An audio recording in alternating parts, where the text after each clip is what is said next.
कमी सध्या आता 10-12 दिवस झालेले तकलीफ होती, पण नॉर्मल होती आणि 2-3 जास्त होते.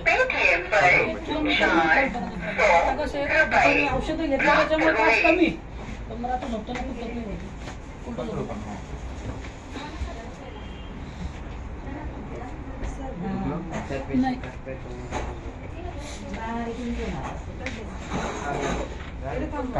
ऑलरेडी ना माझा मागच्याच ॲक्सिडेंट झालेलं आहे, थोडं जास्त सगळं सांगतो सध्या स्टँडिंगच ना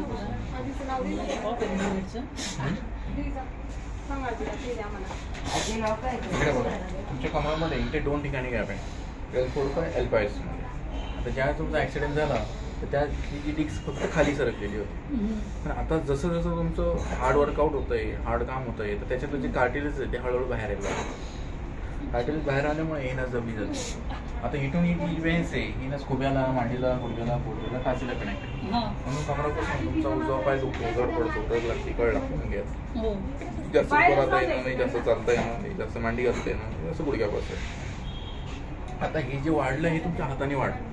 तुम्हाला माहिती होतं कमरामध्ये गॅप, पण त्याच्यातलं जे एकदा कमरामध्ये गॅप पडला तर त्याचे तो कार्टिलेज घासायला लागतं, बाहेर येत असतं. पण ही गॅप पडून पण तुम्ही 20-25 किलोच्या पुढं वाकून वजन उचलत राहील. त्याला पर्याय सांगतो मी सगळं. तुम्हाला एवढं माहिती असून पण वाकून वजन उचललं त्याच्याला ते कार्टिलेज आहे ते फाटून बाहेर यायला लागेल. आता इथून पुढं तुमचं 15 ते 20 किलोच्या पुढं लिमिट संपलं वाकून वजन उचलायचं.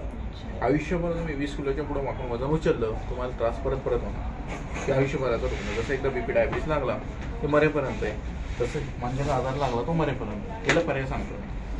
आता याला तुम्हाला 15 ते 20 किलोच्या पुढे वजन उचलायचं आहे, LS बेल्ट येतो, कमराचं बेल्ट. बेल्ट लावूनच काम करायचं, बिना बेल्टचं नाही.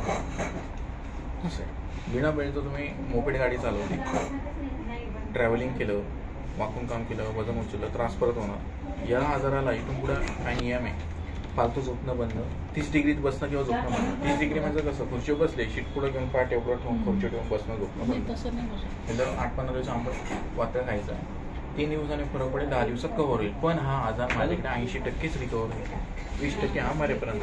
जसं मी मगाशी सांगितलं 20% म्हणजे काय, ज्या वेळेस तुमच्याकडनं चुकी झाली ते त्रास पडतात. हा नियम, ही गोष्ट आयुष्यभर डोक्यात ठेवा. आता तुम्ही आयुष्यभर किती दवाखाना केले, किती डॉक्टर केले, पैसेच वाया जातात, बाकी दुसरं काय. समज तर एक 10 दिवसाची प्रोसेस आहे, ती पूर्ण क्लिअर होईल. जे 20% राहील तो पण त्रास देणार नाही, पण तुमच्या ते डोक्यात टाकून दिलं की मी चुकी केली की मला त्रास होतो. समजलं?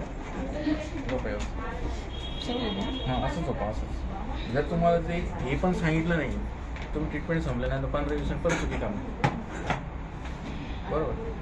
आणि 15 दिवसांनी चुकी केली तुम्ही म्हणणार की मला काहीच फरक पडणार. खरं खोटं आहे असं आहे. जर ही गोष्ट तर तुम्हाला नाही सांगितलं मग ट्रीटमेंटचा उपयोगच होणार नाही. असं मेन प्रॉब्लेम. जसं की एखाद्या पेशंटनी डायबिटीसचा आजार लागला तर त्यांनी गोळी खाऊन पण जर साखर गोड खाल्लं तर शुगर वाढणारच, बरोबर आहे ना. तसं मणक्याचा आजार एकदा याचं सेल तुटलं त्याचं लिमिट तुम्हाला मेंटेन करावं लागतं. लिमिट क्रॉस केलं का तुम्हाला त्रास होतो. हे तुम्हाला कोणता डॉक्टर सांगणार सांगितलं याच्या आधी? फक्त शॉर्टकटमध्ये सांगतील, वाकून काम करू नका, वजन उचलू नका, बस जागेल, बरोबर. पण त्याच्या पुढचं कारण पण सांगणं महत्त्वाचं असतं. जर तुम्हाला कारण सांगितलं तरच तुम्ही नियम पाळला.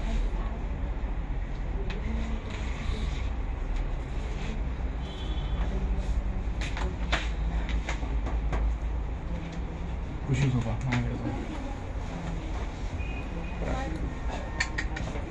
राहिलं कुठे? ओके हां, खालचं पाय स्ट्रेट, खालचं पाय straight, relax, body loose. Same position, पाय इकडे डोकं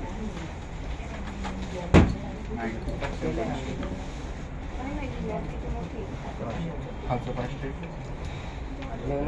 केलं की सर केलं जे मी सांगितलं बरोबर सांगितलं.